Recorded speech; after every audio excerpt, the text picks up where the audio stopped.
अस्सलाम वालेकुम, good morning. सुबह जो आवाज़ प्रोग्राम में फरवा काजी तव्हांखे खुश आमदीद ते चवनि। अॼु बि तव्हांखे ज़रूरु सोचींदा हूंदा त एॾा सुठा सुठा कपिड़ा आख़िर ॾे कीअं पियो। ये शाहबानो जो कमाल है। शाहबानो खे थैंक यू चवंदासीं, एतिरो ख़ूबसूरत ड्रेस असांखे ॾिनूं पाइण जे लाइ करे। Thank U Shah Bano. Viewers, weekdays आहिनि, ज़रूरु तव्हां बि बिज़ी हूंदा एज़ यूजुअल। वीकडेज़ में त माण्हू ज़ाहिर घर में वेही सुम्हंदा न, ऑफिस वेंदा, स्कूल वारा ॿार स्कूल वेंदा, कमु करण वारा माण्हू पंहिंजे कमनि ते लॻल हूंदा। असां पंहिंजे प्रोग्राम जे फॉर्मेट जे मुताबिक़ तव्हांखे ॿुधाईंदासीं पंहिंजे प्रोग्राम में सभिनी खां पहिरीं हिकिड़ी सुठी ॻाल्हि। पहिरीं तव्हांखे ॿुधाए छॾियां त हीअ जेके तव्हांखे असां कॉल ॿुधाईंदा आहियूं या जेके असां तव्हांखे पंहिंजे प्रोग्राम में इहे सुठियूं सुठियूं ॻाल्हियूं ॿुधाईंदा आहियूं, मक़सदु इहो आहे त तव्हांखे असां एजुकेट कयूं, तव्हांजी इस्लाह करियूं, तव्हांखे असां अॼुकल्ह जो जेको माहौल आहे, मतिलबु टेंशन वारो, गहमा गहमी वारो, हर जॻह ते तव्हांखे परेशानी ॾिसण में ईंदी, हर जॻह ते तव्हांखे माण्हुनि में हिकिड़ो अजीब क़िस्म जो एटीट्यूड थी वियो आहे, अग्रेसिव बिहेवियर माण्हुनि में तमामु ज़्यादा मतिलबु कावड़ गुस्सो करण जी जेकी आदतूं आहिनि उहे मतिलबु आम थींदी पियूं वञनि। त इहो हालात जेके आहिनि उन जे वजह सां इहो साइकोलॉजिकली माण्हुनि जे अंदरि जेको आहे इहो चेंजिस अचनि पिया। त इहे जेकी सुठियूं सुठियूं ॻाल्हियूं असां तव्हांखे ॿुधाईंदा आहियूं, इहे सम्झो त हिकिड़ो सहारो हूंदो आहे, इंसान खे सहारो ॾींदियूं आहिनि अहिड़े डिफिकल्ट सिचुएशन में, ताकी तव्हां इन्हनि शयुनि खे ॿुधी ऐं पंहिंजी लाइफ खे प्रॉपरली मैनेज करे सघो, उनखे सुठे तरीक़े सां हलाए सघो। अॼु जेकी सुठी ॻाल्हि असां तव्हां सां गॾु डिस्कस कंदासीं उहा आहे, हर अमल सोच समझ कर किया करो, क्योंकि हर अमल के अंदर उसका अंजाम यूं छुपा होता है जैसे बीज के अंदर दरख्त। मतलब तव्हां को बि अमल करियो था, उनजो अंजाम जेको आहे उनमें ईअं लिखियल हूंदो आहे जीअं ॿिज जे अंदरि हिकिड़ो वण हूंदो आहे। ॿिज तव्हां पोखियो ऐं उनखां पोइ उहो केतिरो वॾो वण मतिलबु हिकिड़े नंढड़े ॿिज मां ठही सघे थो, त तव्हांजो अहमाल बि ईअं ई जेको आहे उनजी अहमियत बि इहा ई हूंदी आहे। इंसान सां छा एक्सपेक्टेशन्स करे सघे थो माण्हू? इंसान त ग़लतियूं कंदो ई, छो त इंसान फ़रिश्तो न आहे। ऐं हिकिड़ी मतिलबु नेचुरल हिकिड़ी ॻाल्हि आहे त दुनिया जेका ही काइनात तख़लीक़ थी उहा बि हिकिड़ी ग़लती जी वजह सां ई थी। इन ते तव्हां गौर कजो, इंसान त कॾहिं बि ग़लतियुनि करण खां कासिर न थींदो, उहो ग़लतियूं कंदो, छो त पाण फ़रिश्तो न आहियूं। फ़रिश्ता हूंदा आहिनि जेके ग़लतियूं न कंदा आहिनि, अल्लाह जी हर वक़्तु इबादत कंदा आहिनि, उन्हनि मां का एक्सपेक्टेशन्स बि न आहिनि हूंदियूं त उहो का अहिड़ी क़िस्म जी का ग़लती कंदा। इंसान आहिनि, इंसान त ग़लतियूं कंदा ई। प्रेज़ेंट में अॼुकल्ह जा माण्हू जेके आहिनि उहे मतिलबु उन्हनि जे ज़हन में हिकिड़ो अजीब क़िस्म जी सोच अची वई आहे त पंहिंजो सिर्फ़ु प्रेज़ेंट जेको उन्हनि जो अॼु जेको हाल आहे उनखे सुठो करण जे चक्कर में उनखे मतिलबु सुठो बहितर सिर्फ़ु उन्हनि जो प्रेज़ेंट हुजे, फ्यूचर जी तरफ़ कंहिंजी बि सोच न आहे। त असां अॼु जेको कमु करियूं पिया उनमें अॻियां वञी उनजो जेको असांखे रिज़ल्ट मिलंदो उहो कहिड़ो हूंदो, उनजी तरफ़ माण्हुनि जो फोकस थोरो घटि थी वियो आहे। दुनियावी पॉइंट ऑफ व्यू सां बि ॾिसो, आख़िरत जी पॉइंट ऑफ व्यू सां बि ॾिसो, ॿिन्हिनि तरीक़े सां माना अगरि तव्हां गौर करियो त मतिलबु पंहिंजो जेको फोकस आहे उहो सिर्फ़ु प्रेज़ेंट जे ई हद ताईं महदूद थी वियो आहे। ऐं अॻियां पाण सोचूं ई न पिया त उहे सभु शयूं अॻियां वञी असांखे कहिड़ो फ़ाइदो ॾींदियूं या नुक़सानु ॾींदियूं, इन तरफ़ पंहिंजो फोकस ख़तमु थी चुकियो आहे। जेको अॼुकल्ह जी मुंहिंजो जेको ऑब्ज़र्वेशन आहे उन हिसाब सां गॾु ॾिठो वञे त, जंहिंजी वजह सां इंसान जेको आहे उहो सोचे सम्झे अमल नथो करे। को बि कमु करण खां पहिरीं पाण सोचींदा ई न आहियूं। फॉर एग्ज़ाम्पल, अगरि को माण्हू असां सां को मिसबिहेवियर करे थो या का नंढी का ग़लती थी वञे त असां फौरन जेको आहे भॼंदा आहियूं त हुन या ग़लती कई हुनजो असां हुनखां बदिलो वठूं। दरगुज़र वारी शइ उहा सफ़ा ख़तमु थी चुकी आहे ऐं बदिलो वठण जी जेके ॻाल्हियूं आहिनि उहे ज़्यादा जेके आहिनि से असांजे अंदरि अची वयूं आहिनि। त इहे सभु शयूं जेके आहिनि मैटर करनि थियूं। पाण खे दरगुज़र करणु खपे हर शइ खे, ऐं पाण जेको आहे सोचूं त को माण्हू अगरि ग़लती करे थो त उहो उनजो अहमाल आहे, ऐं पाण इहो सोचूं त पाण पंहिंजी इस्लाह कीअं करे सघूं था त माशरो तमामु सुठो थी सघे थो। अगरि माण्हू जेके आहिनि से इन्हनि शयुनि ते गौर कनि त इलाही कुझु जेको आहे पंहिंजे अंदरि बहितरी अची सघे थी। इहे सभु शयूं जेके आहिनि इन कॉल जे मथां तव्हां अमल कजो ऐं इन ते थोरो गौर कजो ऐं पंहिंजे मतिलबु पंहिंजी ज़िंदगी खे जेतिरो आसान थी सघे तव्हां जेको आहे इन्हनि शयुनि ते गौर करे पंहिंजी ज़िंदगी खे आसान करे सघो था।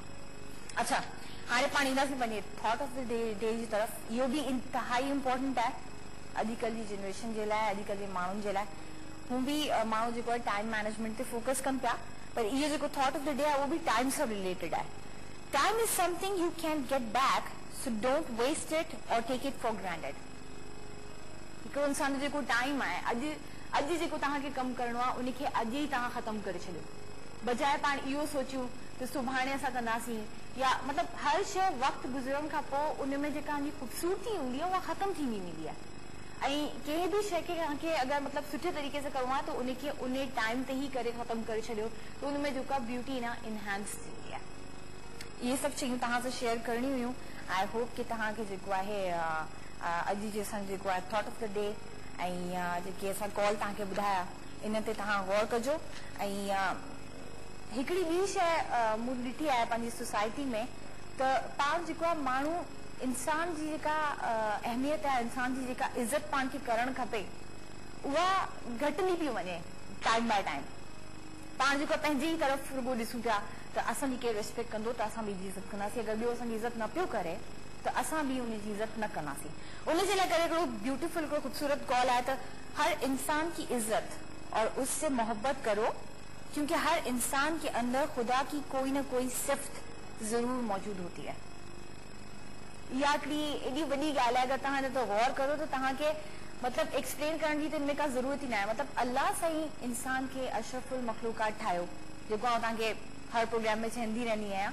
अल्लाह साईं इंसान खे इज़त ॾिनी त इंसान खे को राइट न आहे त ॿिए माण्हू जी इंसल्ट करे, उनजी बेइज़ती करे। उनजो इहो हिकिड़ो फर्ज़ थी वियो आहे असां सभिनी जे मथां त पाण हर इंसान जी रिस्पेक्ट कयूं, उन सां इज़त सां हलूं, ग़रीब हुजे या अमीर हुजे। इन सां को स्टेटस सिंबल जेको आहे इहो ज़रूरी न आहे हूंदो त तव्हां जेको आहे अगरि को रिच माण्हू आहे त उनजी तव्हां रिस्पेक्ट करियो ऐं को ग़रीब माण्हू आहे त उनजी का इज़त न आहे। त इहे सभु शयूं जेके आहिनि लाइफ में इलाही मैटर करनि थियूं। ऐं एॾी वॾी ॻाल्हि आहे त हर इंसान में अल्लाह जी का न का सिफ़त मौजूदु हूंदी आहे। त मतिलबु इन खां पोइ त पाण खे अॻियां सोचण जी ज़रूरत ई न आहे। मतिलबु हर इंसान जे अंदरि अल्लाह जी का न का अहिड़ी सिफ़त आहे त मतिलबु पाण ते फ़र्ज़ु आहे त पाण उनजी इज़त करियूं। कॉलर अच्छा, त आई होप की तव्हांखे जेको आहे असांजूं इहे सुठियूं सुठियूं ॻाल्हियूं पसंदि आयूं हूंदियूं ऐं आउं उमीद करियां थी तव्हां इन्हनि सभिनीनि शयुनि ते इम्प्लीमेंटेशन्स भी ज़रूर कंदा। त डायरेक्टर साहब ब्रेक का टाइम है? ब्रेक का टाइम? अच्छा जी, अब हमारे प्रोग्राम में जो है वो आएंगे डॉक्टर हनीफ सईद साहब, बहुत देर से वहाँ खड़े हैं। डॉक्टर साहब अस्सलाम वालेकुम। आज मुझे लग रहा है आप वॉक करके सीधे सीधे यहाँ पे आ गए हैं। हाँ, बस चेहरे की फ्रेशनेस से लग रहा है कि आप वॉक करके आए हैं आज। बिल्कुल। कैसे आप डॉक्टर साहब? अल्हम्दुलिल्लाह ठीक ठाक है? बिल्कुल ठीक ठाक। अच्छा डॉक्टर साहब, गर्मी थोड़ी हो गई है ना, तो अभी वॉक थोड़ी कम, उसकी क्वांटिटी जो है ना वो कम कर दिया, दौरानिया जिसको कहते हैं ना। क्यों डॉक्टर साहब, गर्मी से वो वॉक का क्या ताल्लुक? नहीं, मैं थोड़ा सा देर से जाता हूँ, उस वक्त सूरज निकल चुका हुआ होता है। कितने बजे जाते हैं? मैं तकरीबन 7 सवा 7 7 बजे। हाँ यस, तो हाँ, गर्मी सूरज में निकल तो चुका होता है तो फिर बहुत ज्यादा एग्जर्शन होती है, पसीना ज्यादा निकल रहा होता है। हालांकि बड़ा मजा आता है, लेकिन मैंने एक राउंड जो है वो कम कर दिया, मतलब 5 किलोमीटर की बजाय मैंने 4 किलोमीटर जो है कम कर। अच्छा, गर्मी में वैसे भी थकन बहुत ज्यादा हो जाती है। थकन ये होती है कि आपका फ्लूइड और जो नमकियात होते हैं, पानी नमकियात जो है वो थोड़े ज्यादा लॉस हो रहे होते हैं। अगर आप उसको रिप्लेस करते रहें, पानी ज्यादा पिए और दिन में एक आध मरतबा, अगर किसी को ब्लड प्रेशर वगैरह नहीं है और वो धूप का काम ज्यादा कर रहा है, पसीना ज्यादा निकल रहा है, तो शिकंजी जिसको कहते हैं ना, चीनी डाल के, थोड़ा सा नमक डाल के और कुछ उसमें अगर थोड़ा सा लेमन डाल लिया जाए, तो अगर 1-2 गिलास ये चीजें पी ली जाए तो ये जो खिंचाव होता है, क्रैम्प्स आते हैं पट्टों में नमकियात की कमी की वजह से, तो उसमें काफी रिलीफ मिलता है और बड़ा फ्रेश फील करता है इंसान। अच्छा, ब्रेक का टाइम है। ओके, इसी अच्छी बात को सुनते हुए हम ब्रेक की तरफ चलते हैं। तहाँ भी जो डॉक्टर साहब ने जो बताया ना, अभी आप लोग भी अगर डॉक्टर साहब नॉर्मली लोग पी सकते हैं ना? बिल्कुल पी सकते हैं, जिनको ज्यादा पसीना निकलता है, बाहर का धूप का काम है, जरूर पिए। बस ब्रेक का टाइम है, असा बस थोड़ी देर में वापस से चलता।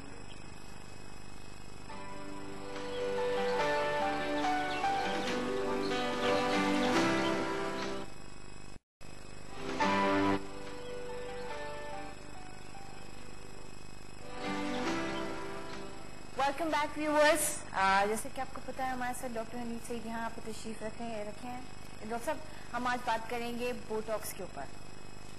ठीक है। मैं बहुत पहले से ये सवाल सोचा हुआ था कि मैं आपसे पूछूंगी लेकिन आज आप हमें बताएं कि ये बोटॉक्स है क्या? आप जब सोचा करें ना तो मुझे फोन कर दिया करें, आज मैं ये सोच रही हूँ, आप जरा इसके बारे में तैयारी करके आइए। अच्छा ठीक है, इसकी तो तैयारी होगी ना आपकी? नहीं, अल्लाह का शुक्र है, क्योंकि देखें यहाँ कोई एग्जाम्स तो हो रहा नहीं है ना। बिल्कुल।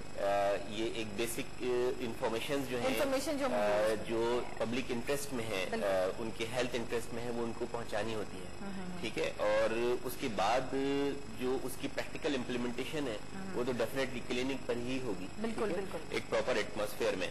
तो इस प्रोग्राम का मकसद ये होता है कि हम लोगों को बता दें कि क्या चीज है, किस मकसद के लिए इस्तेमाल होती है, उसके क्या बेनिफिट्स हैं, क्या डीमेरिट्स हैं, नुकसानात क्या हैं, फायदे क्या हैं, किसे कराना चाहिए, किसे नहीं कराना चाहिए। बिल्कुल बिल्कुल, ठीक है। तो इसी तरह बुटॉक्स है, लोगों की मालूमात जो है वो बुटॉक्स के बारे में है, तो कि जी बुटॉक्स लगता है और बुटॉक्स से जो है वो झुर्रियां खत्म हो जाती हैं, मतलब ये कंसेप्ट है। अच्छा। ठीक है। तो अब वो जहाँ की भी झुर्रियां होती हैं वो समझते हैं कि यहाँ पे बुटॉक्स लगा दिया जाए और यहाँ की झुर्रियां जो है वो खत्म हो जाएंगी। अच्छा। इवन की बाज़-औक़ात जो है तो वो मतलब हाथ पे भी जो है तो वो बुटॉक्स लगवाने आ जाते हैं और बहुत सारी चीजों पे। अच्छा। तो बुटॉक्स बेसिकली एक ऐसी दवा है, बोटुलिन toxin.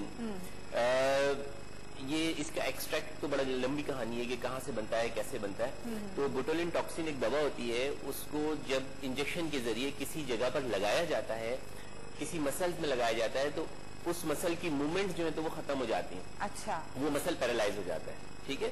It's for time being Yes, exactly for the time being तकरीबन 6 से 8 महीने के लिए उस मसल्स की मूवमेंट जो है वो बहुत स्लगिश हो जाती है, खत्म हो जाती है और मसल पैरालाइज हो जाता है। तो आमतौर पे ये एक साइड इफेक्ट है बेसिकली।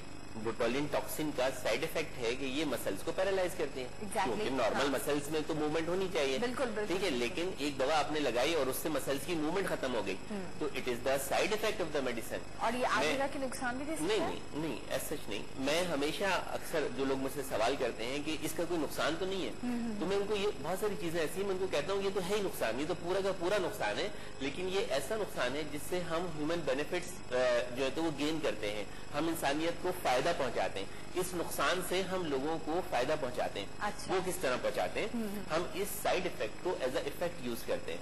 हमसे मतलब डॉक्टर, साइंसदान, कॉस्मेटोलॉजिस्ट, जो भी हमारे स्किन स्पेशलिस्ट हैं, एक्सपर्ट्स हैं, तो हम इस साइड इफेक्ट को, बोटुलिन टॉक्सिन के साइड इफेक्ट को एज एन इफेक्ट यूज करते हैं। अच्छा। ठीक है। तो इसको ऐसी जगह पे लगाया जाता है जहाँ पे फेशियल एक्सप्रेशंस की वजह से झुर्रियां पड़ रही होती हैं। ठीक है।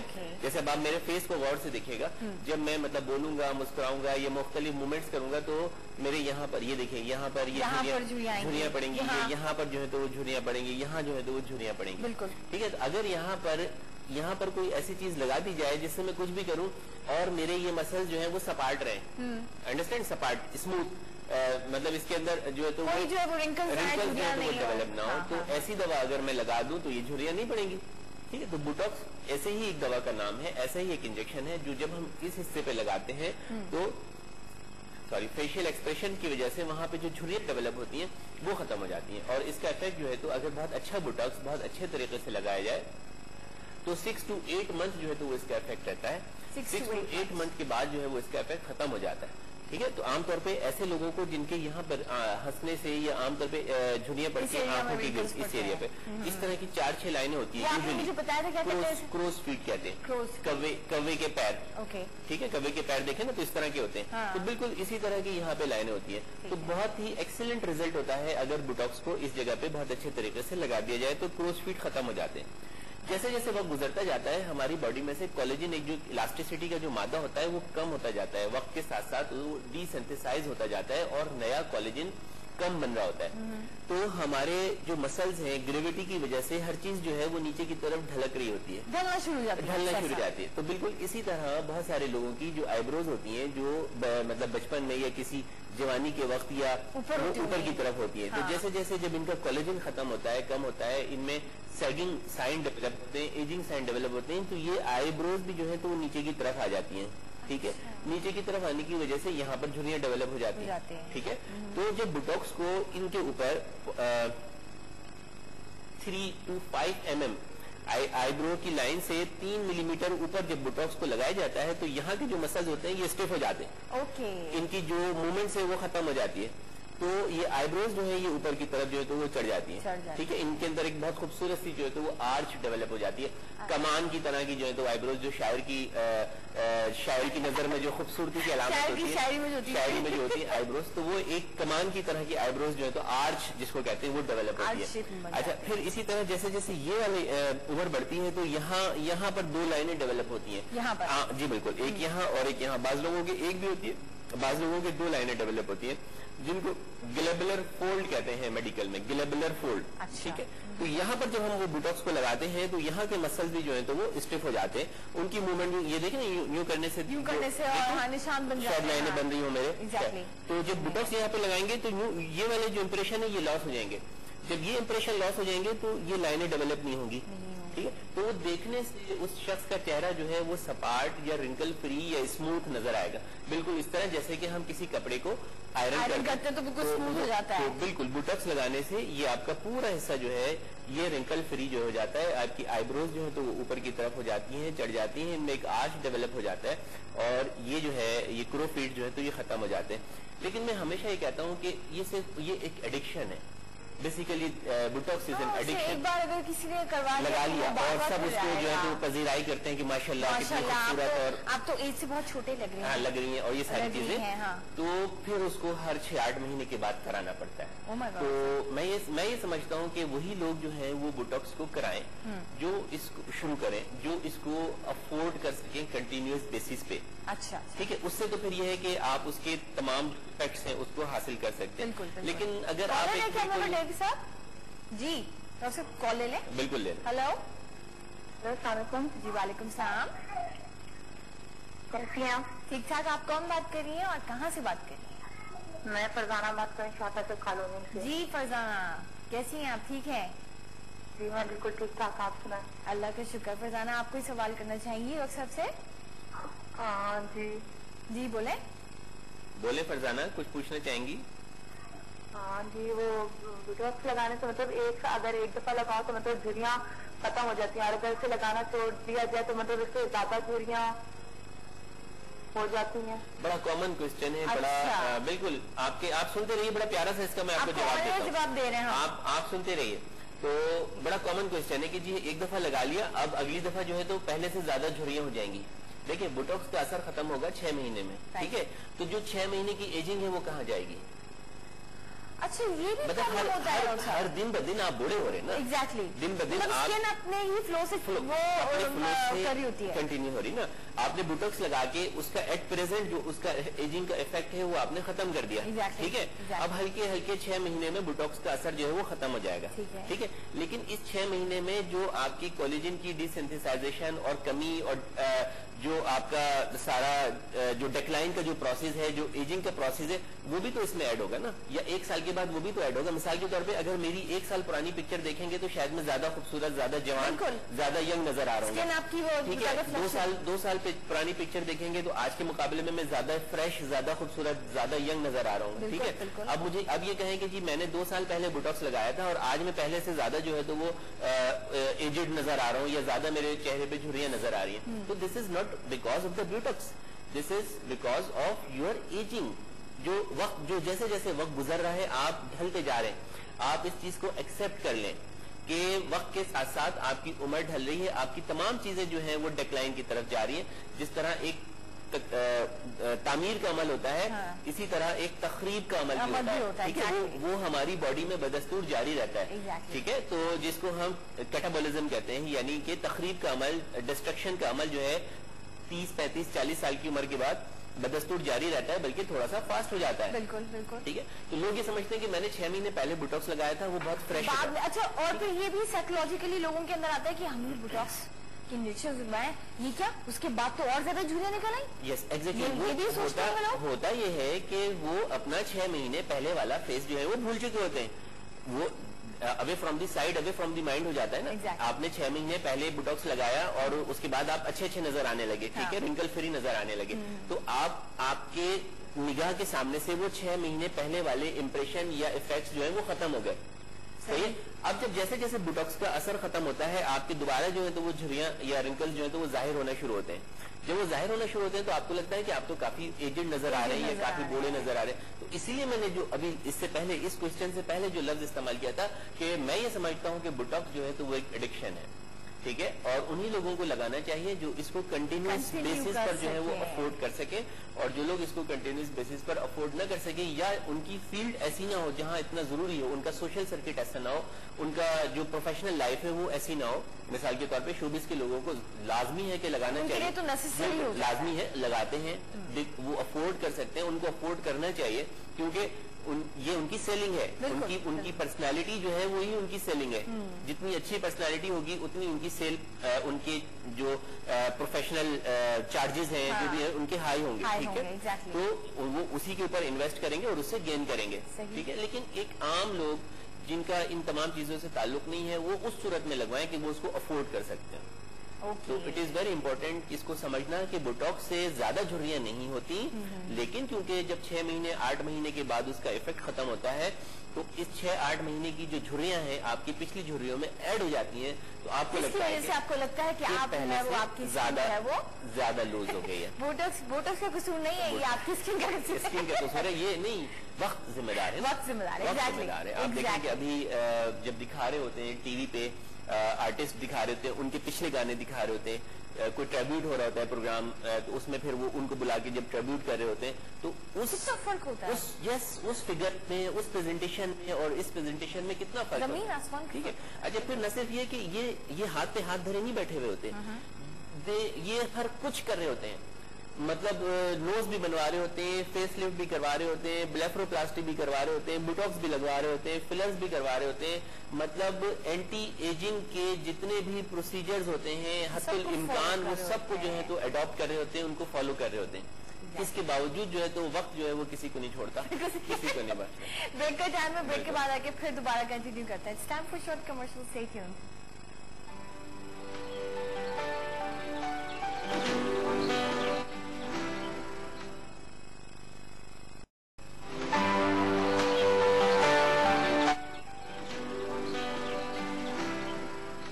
Welcome back viewers.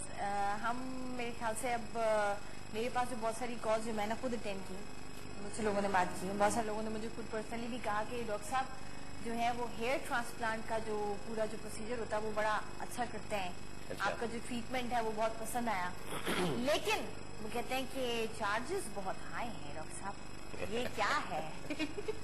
بتائیں کیا چکر ہے یہ؟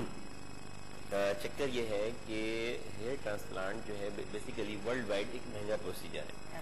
اس کی 2 ریزن ہیں. ایک تو بہت ٹائم کنزیومنگ پروسیجر ہے, یعنی کہ 6 سے 8 گھنٹے ایک پروسیجر کو کرنے میں لگتے ہیں, جس میں ہم تقریباً 2000 فالیکلز جو ہیں وہ لگا سکتے ہیں. 2000 فالیکل میں جو ہم جگہ کور کرتے ہیں وہ ایک ہتھیلی اور یہ انگلیوں کی جتنی, یعنی کہ ایک ہاتھ کی جتنی جگہ کو ہم بآسانی کور کر سکتے ہیں ایک سیشن میں 8 گھنٹے میں.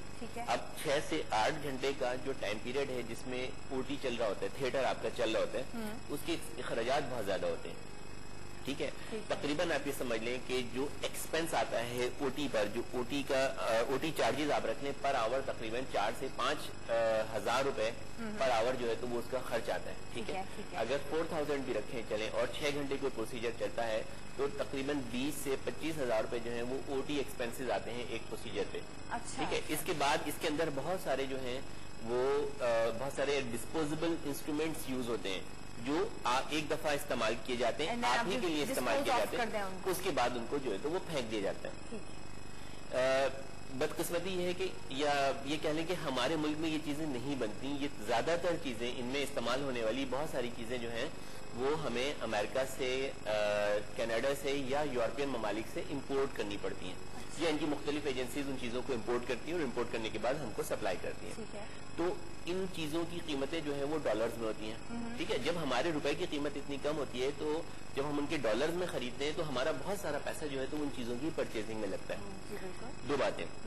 تیسری بات یہ ہے کہ کوئی بھی شخص اپنا پروسیجر جو ہے وہ دوسرے کو نہیں بتاتا, چھپاتے ہیں.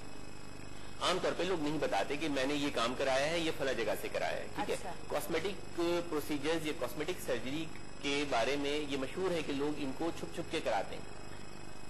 तो मतलब बोलेंगे तो नेचुरल है। यस यस, मैं तो था ही खूबसूरत, मतलब मैं तो नेचुरली ब्यूटीफुल, मुझे तो जरूरत ही नहीं। अब जब ये लोग नहीं बताते हैं तो हमें अपने आप का हमें बताने के लिए लोगों को कि what we are doing, what we are giving to you, what we can do for you, for your betterment, for your improving your personality, each and everything, तो हमें थोड़ा सा एडवर्टाइज करना पड़ता है। अच्छा। किसी अखबार के जरिए, किसी रिसाले के जरिए, किसी मैगजीन के जरिए, तो डेफिनेटली उसमें भी एक अच्छी खासी कॉस्ट जो है तो वो आ रही होती है। बिल्कुल। तो ये जब तमाम चीजें प्लस ऑफिस के एक्सपेंसेस होते हैं, प्रोफेशनल सर्विसेज इन्वॉल्व होती हैं, टेक्नीशियंस इन्वॉल्व होते हैं, बेतहाशा एक्सपेंसेस होते हैं, तो डेफिनेटली तो ये कॉस्टली तो होता है, लेकिन इसके बावजूद पाकिस्तान में हेयर ट्रांसप्लांट जो है वो दुनिया के मुकाबले में बहुत सस्ता है। अच्छा। यही रीजन है कि पूरी दुनिया से लोग जो हैं वो हेयर ट्रांसप्लांट कराने पाकिस्तान का रुख करते हैं।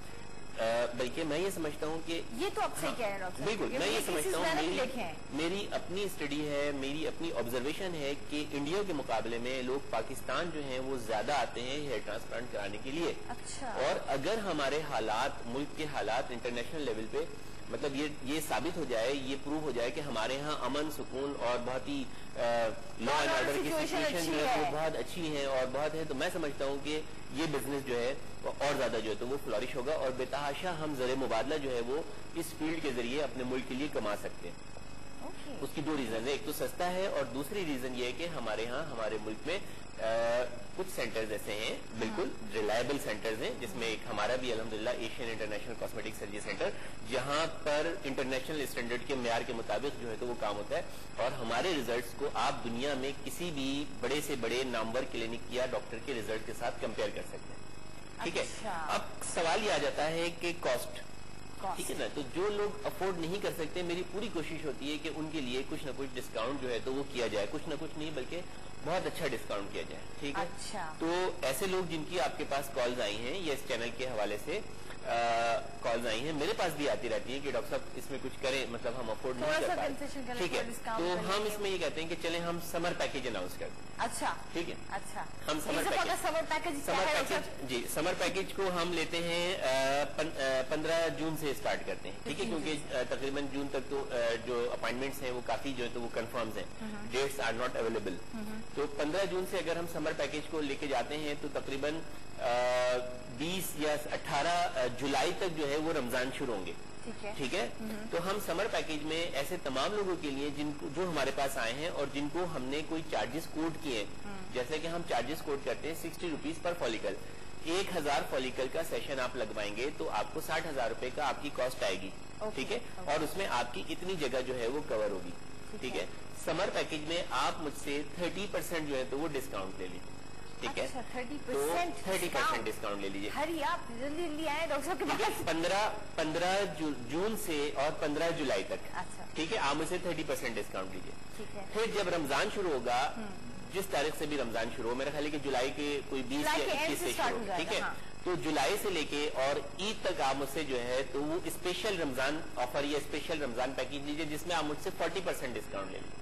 ठीक है, तो ऐसे तमाम लोग जिनका बजट मैंने 1 लाख रुपए बताया है, ठीक है, उनका बजट अब 60,000 या 70,000 रह जाता है। ठीक है, अच्छा। तो वो आ जाए, आकर अपने अपॉइंटमेंट जो है तो वो फिक्स कर लें समर पैकेज के लिए और रमजान पैकेज के लिए।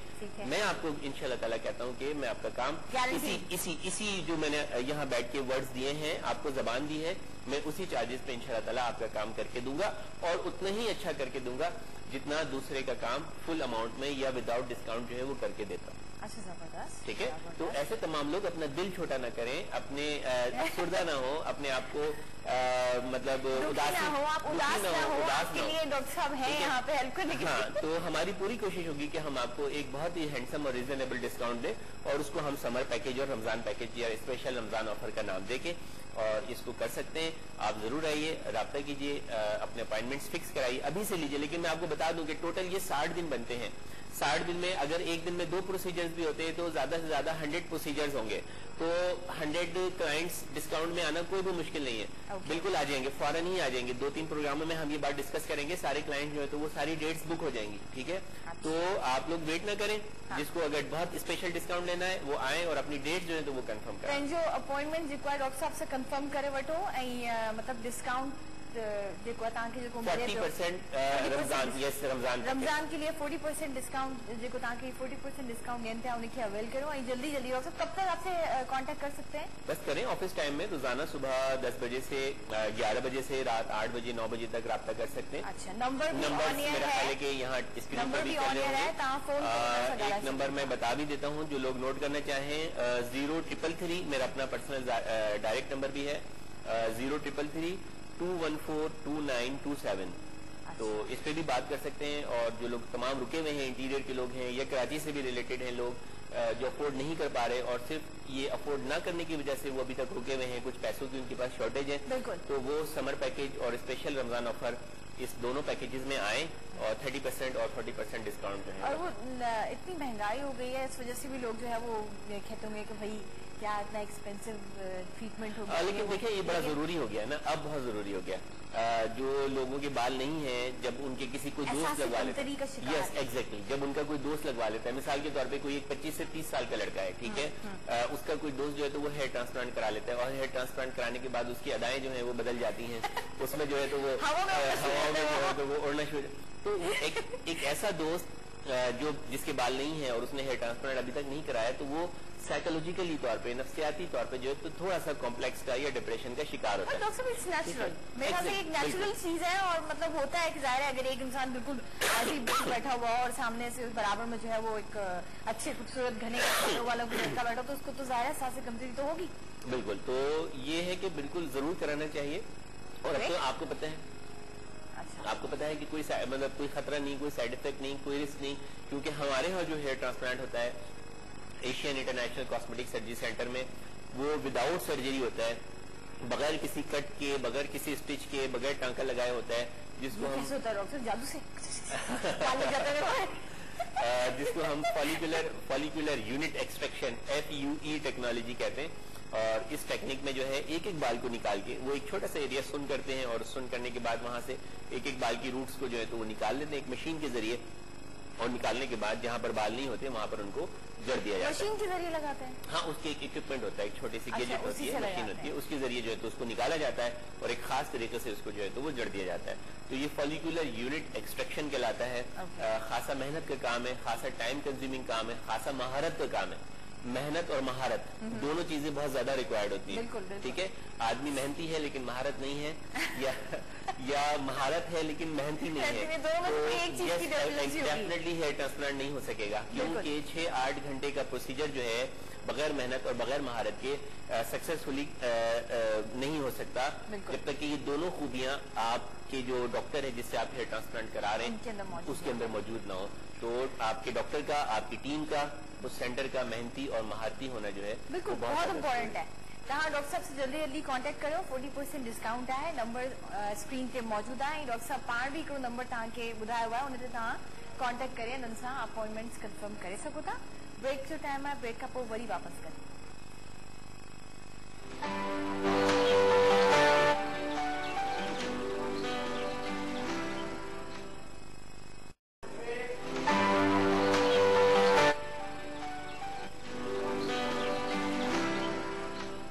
Welcome back viewers. असां सां गॾु प्रोग्राम में असां तव्हांजे लाइ करे गेस्ट घुरायो आहे, सिंगिंग करियर सां ताल्लुक़ आहे गुलज़ार गुल साहब। Welcome to the show. Gulzar साहब, पहिरीं त सभिनी खां पहिरीं तव्हां असांखे ॿुधायो त तव्हां इहो सिंगिंग जो जेको करियर आहे कॾहिं शुरू कयो, कीअं स्टार्ट कयो, कंहिंखे ॾिसी इंस्पायर थिया? बचपन में जेको आहे चवंदा आहिनि त माण्हू जेको वॾो थी जेको थियणो हूंदो आहे न उनखे, उनजे जेके तासुरात हूंदा आहिनि, उनजा जेके सिम्टम्स जेके चइबो आहे इंग्लिश में, उहो बचपन में ॾिसण में अची वेंदा आहिनि। छा तव्हां सां बि इहो ई हो? बिल्कुलु ईअं ई। सभ खां पहिरियां त मां थैंक्स चवंदुसि अव्हांखे शहज़ाद भट्ट साहिब खे जिन मूंखे दावत ॾिनी प्रोग्राम में, मदो कयो, लख एहसान तव्हांजा। असल में इहा ॻाल्हि आहे त हीअ जेको आहे ख़मीर में शामिल हूंदो आहे। स्टार जॾहिं मां पैदा थियोसि त मां त ईअं चवंदुसि त मुंहिंजे रोअण में बि हिकिड़ो रिधम हुयो, तरन्नुम हुई। सो जॾहिं तालीम जो हिकिड़ो स्टार्ट हुयो उन दौरान त मां ज़ाहिर आहे स्कूल जे प्लेटफॉर्म ते कंहिं बि माना अहिड़े हवाले सां ॻाल्हि करूं, पर बाक़ाइदा जेको मूं स्टार्ट कयो उहो पंहिंजो तालीमी कैरियर पूरो करे, माना तालीम पंहिंजी मुकमल करे 2007 खां मूं स्टार्ट वरितो आहे। अच्छा, 2007 खां तव्हां स्टार्ट कयो? जी हा, वेरी गुड। ऐं अच्छा, असांखे ख़बर पई त तव्हां पोइट्री बि कंदा आहियो, पोइट्री में भी इंटरेस्ट है तव्हांखे? जी अल्हम्दुलिल्लाह, मूं पोइट्री कई आहे, इलाही पोइट्री मूं पंहिंजी पाण ॻाई आहे, हुननि जी धुन कंपोज़ पाण कयूं आहिनि, काफ़ी सिंगर्स उन्हनि खे ॻायो आहे अच्छा ऐं इलाही एॾी पोइट्री बि मूंखे एज़ाज़ आहे त जेका मुंहिंजी पोइट्री जेका कंहिं चैनल जो थीम सॉन्ग थी वई हुजे इहो बि मूंखे एज़ाज़ रहियो आहे अल्हम्दुलिल्लाह। अच्छा जी वेरी गुड।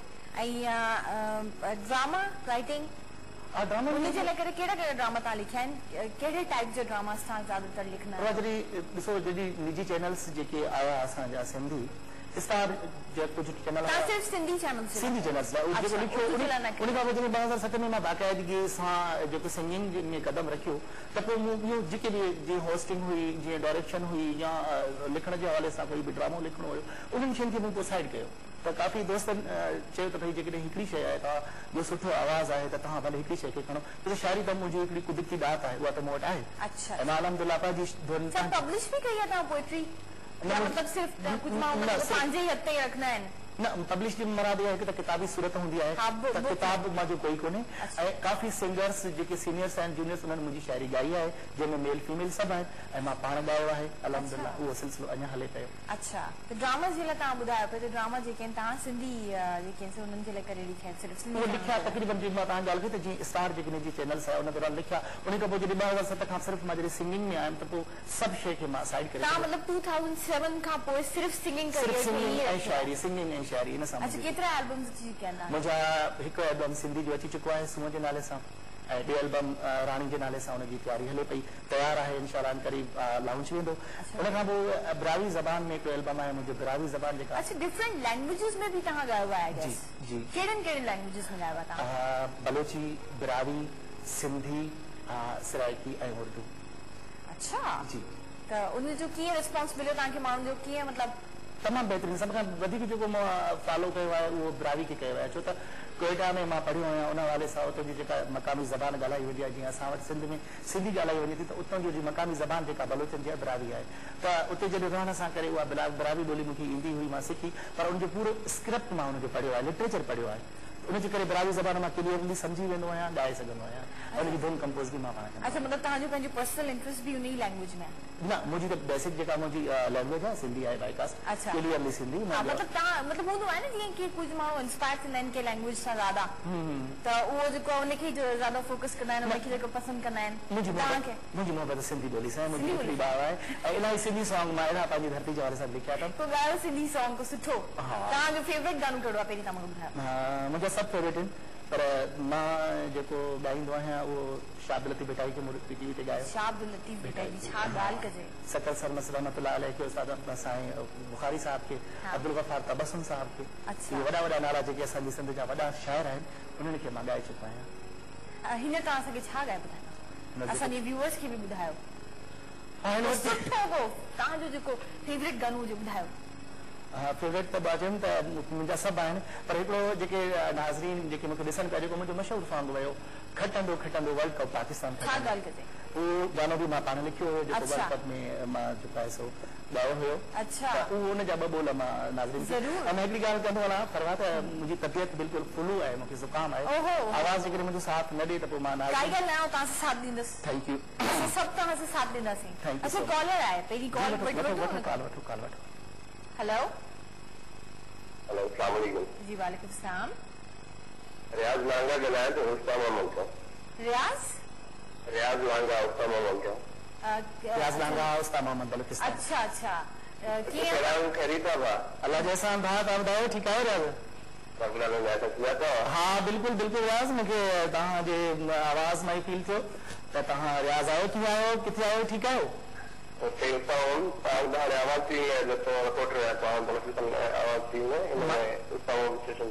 माशाअल्लाह माशाअल्लाह, यादि करण लाइ वॾी महिरबानी तव्हांजी।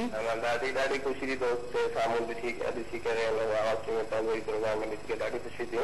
मुबारक हुजनि तव्हांखे। थैंक यू सो मच, ख़ैर मुबारक हो। अव्हांखे का हुकुम का फरमाइश तव्हांजी? पंहिंजी दिलि जो पंहिंजी क़िस्म जो को बि सॉन्ग ॻाल्हाए ॿुधायो। जी जी बिल्कुलु बिल्कुलु ॿुधायूं था, बिल्कुलु ॿुधायूं था।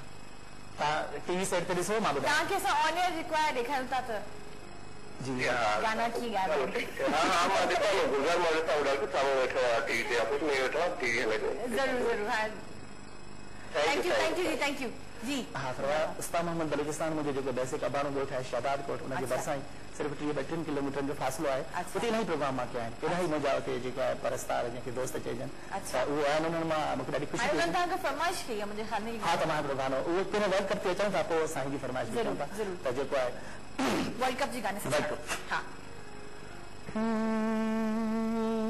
खटंदो खटंदो वर्ल्ड कप पाकिस्तान खटंदो कप पाकिस्तान खटंदो कप पाकिस्तान खटंदो पर सारो जहान ॾिसंदो खटंदो खटंदो वर्ल्ड कप पाकिस्तान खटंदो खटंदो खटंदो वर्ल्ड कप पाकिस्तान खटंदो वाओ वाओ इंशाल्लाह बिल्कुल पाकिस्तान छो न खटंदो बिल्कुल पाकिस्तान खटी भी ॾेखारियो ऐं पाकिस्तान जी जीती हुई हिन में असांजी शादात भट्ट साहब जी असां सभिनी जी वॾी महिनतूं हुयूं अल्हम्दुलिल्लाह जेको गुज़िरियल वर्ल्ड कप हुयो हुन में भट्ट साहब ते इहो सहरो वञे थो त उन सिंधी माना हिकिड़ी मीडिया में हिकिड़ो उर्दू में त हर चैनल हिकिड़ो गानो कयो पर हिन सिंधी हवाले सां हिकिड़ो ख़ूबसूरत सॉन्ग ॾिनो यकीन कयो त हिन मूंखे एॾी माना पज़ीराई ॾिनी ॾाढी पब्लिसिटी जेका वर्ल्ड कप जे गाने मूंखे ॾिनी त इन्हनि एल्बम्स बि मूंखे एतिरी कोन ॾिनी हुई जा जेके ॿिया मुंहिंजा गाना हुया उन्हनि बि कोन ॾिनी हिकिड़ो त इहो हिकिड़ो मतिलबु ओकेजन बि अहिड़ो हूंदो आहे त माण्हू जेके आहिनि इलाही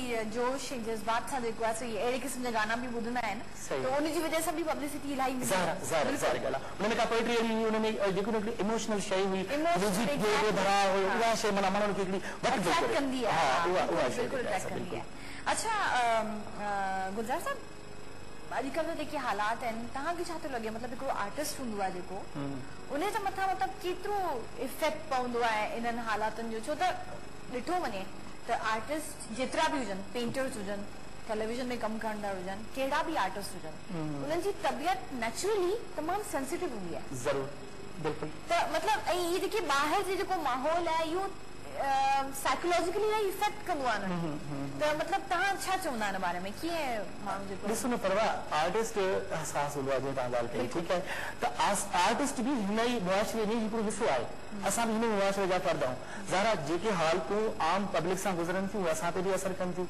असां ते बि इफेक्ट सम्झा पवनि था त असां वरी हुनखे गहराई सां सोचींदा आहियूं जेके आम माण्हू हूंदा आहिनि त उहे वरी असांजो रिएक्शन ॾिसंदा आहिनि त भई चलो फलाणो माण्हू जेकॾहिं हिन वक़्तु असां ऑन ईयर आहियूं त माण्हू असांखे ॾिसनि था त उन में का शइ गेन कंदा हूंदा त भई हिनजी थिंकिंग छा हुई हिनजी सोच छा हुई अॼु जे माहौल जे मुताबिक़ हीउ सिंगर हीउ शाइर छा थो सोचे या असांजे फ्यूचर में छा आहे त इहे जज़्बा हर माण्हू सां हूंदा आहिनि त ज़ाहिर असां बि हुनखे ॾिसो आहियूं ज़रूरु असां बि मुतासिर त थियूं था न मतिलबु कहिड़े तरीक़े सां मुतासिर हूंदा आहिनि कुझु माण्हू त मूं ॾिठो आहे त जेके हूंदा आहिनि उहे डिप्रेस थी मतिलबु बिल्कुलु ई ख़ामोश तबियत जा थी वेंदा आहिनि आर्टिस्ट खे त हर वक़्तु माण्हू खे जेको आहे चहलकदमी करणी हूंदी आहे ऐं एक्टिव रहणो हूंदो आहे मतिलबु ईअं न हूंदो बिल्कुलु मां एक्टिव आहियां मां जॾहिं जंहिं बि कंहिं माहौल खे मतिलबु दिमाग़ी तौर सां उन्हनि जे मथां इलाही इफेक्ट पवंदो आहे इन्हनि शयुनि न असांखे जेकॾहिं ईअं करिणो पए त पोइ त असां बसि करे वेही रहो न मूंखे त मां पंहिंजी ॻाल्हि थो कयां पर हर आर्टिस्ट हसास ज़रूरु हूंदो आहे पर हुन में हिमत घणी हूंदी आहे परफॉर्मेंस जी जीअं तव्हां ॻाल्हि कयो फॉर एग्जाम्पल तव्हां अगरि को कंहिं कॉन्सर्ट में वञो था किथे तव्हां परफॉर्म करो था ऐं तव्हांखे ख़बर पए त हालात सही न आहिनि त इफेक्ट न पवंदो तव्हांजी परफॉर्मेंस में इलाही पवंदो आहे इन शइ खे आउं फोकस बि करियां त मतिलबु आर्टिस्ट पोइ कीअं सर्वाइव करे न उन में ॾिसो न पोइ आर्टिस्ट जे टैलेंट ते आहे त हू उन्हनि खे या त पोइ लफ़्ज़ी जेके अॻियां वेठो आहे त माइक्स बस ज़रिए उन्हनि खे सेटिस्फाई करे या हिकिड़ो पंहिंजो हुते असरु छॾे या त पोइ तव्हांजी ॻाल्हि वांगुरु त रोई करे कुंड में ॻोड़ा उगी करे लही हले वञे इहे ॻाल्हियूं पर मां वरी ॻाल्हि मां करे न कयां मां हिमत सां जेको बि कमु कंदो आहियां माण्हुनि खे मां सम्झाईंदो आहियां उन्हनि खे प्यार मोहबत सां शेरो शाइरी सां ऐं माण्हू जेकॾहिं एॾो माहौल ख़राब थी बि वेंदो आहे त मां हुन ते कवर करे वेंदो आहियां इहा अल्हम्दुलिल्लाह अल्लाह जे अहसान नवाज़ी अच्छा तव्हां मतिलबु कॉन्सर्ट्स वग़ैरह केतिरा कया आहिनि तव्हां ॿाहिरि किथे किथे इंटीरियर सिंध में बलोचिस्तान में ॿिनि सूबनि में कया अच्छा सिंध बलोचिस्तान कराची इंटीरियर सिंध ऐं बलोचिस्तान ऐं बलोचिस्तान में वञी तव्हां मतिलबु बलोची लैंग्वेज में गाना ॻाईंदा हूंदा सिंधी या मतिलबु उहे उते बि मतिलबु आहे असांजी तक़रीबन 90 ईअं सम्झो त 80% जेको आहे बलोचिस्तान में सिंधी ॻाल्हाई वञे थी सिंधी सम्झी वञे थी सिंध बलोचिस्तान जो कल्चर सेम आहे त उते साॻी ॻाल्हि आहे उते असांजी सिंधी मां जेकॾहिं बिरादरी ॻाईंदा आहिनि त मूंखे चवंदा आहिनि त न यार तव्हां असांखे सिंधी ॿुधायो सिंधी सुठो थो लॻे पाण सिंधी खे लाइक कंदा आहिनि अच्छा अच्छा जी हा हलो ब्रेक जो टाइम आहे ब्रेक खां पोइ वरी अची तव्हांखां ब्रावी ऐं बलोची में जेको आहे कुझु गाना ॿुधां बिल्कुलु Your words stand for short commercials. Stay tuned.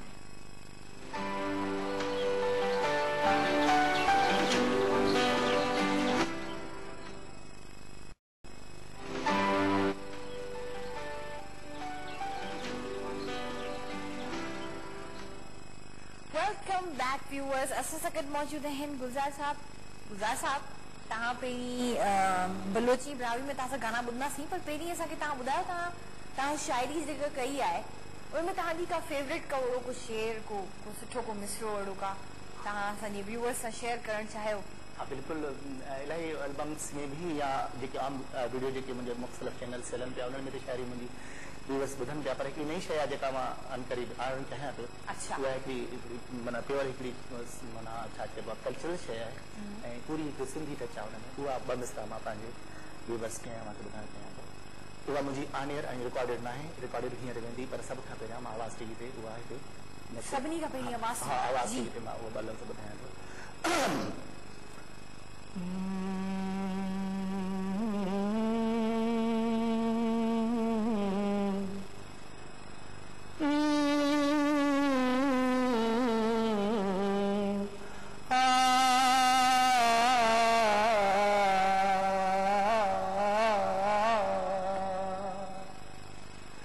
असांखे जी इनायत थी घुर्जे, इनायत थी घुर्जे, पीरी प्यार जी का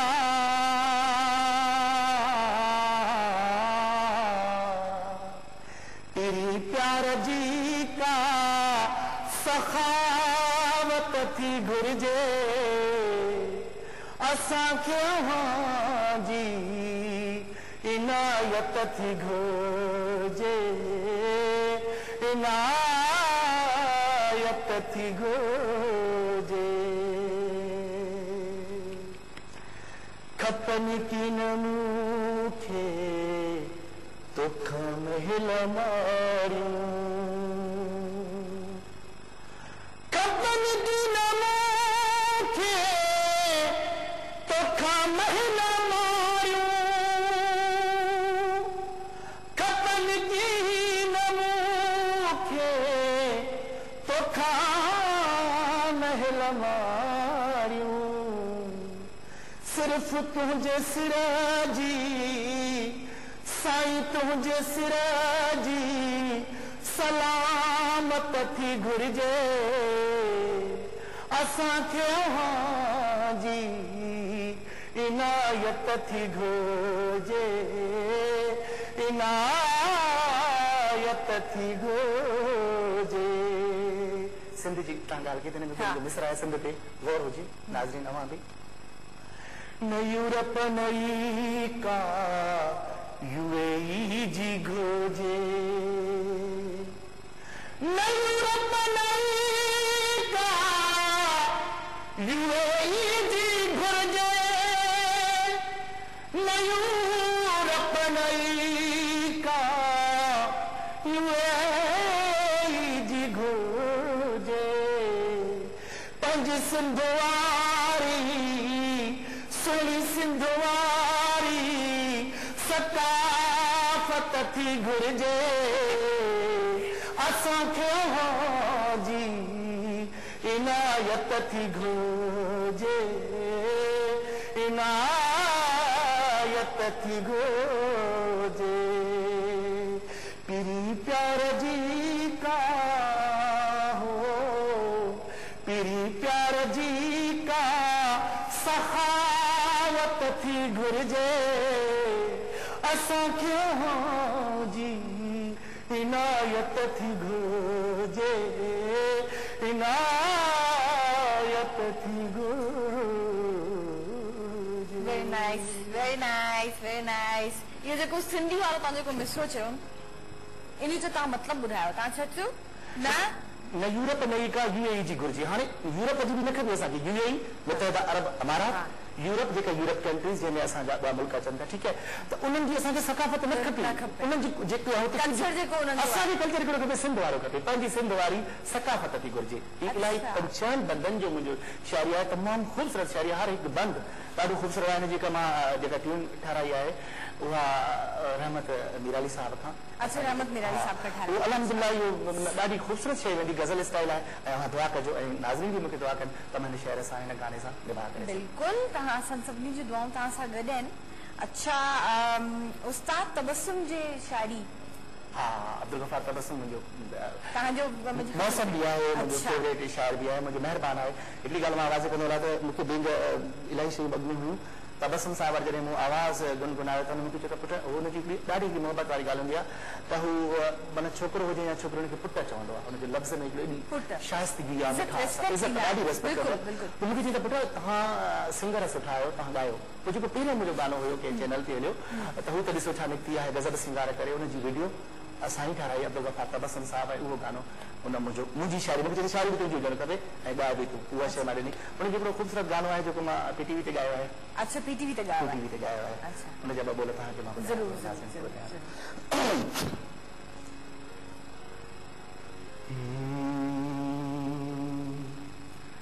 दिल जूं सदाऊं दबाई तू छो थो दिल जूं सदाऊं दबाई तू छो थो वञी दूर मूंखां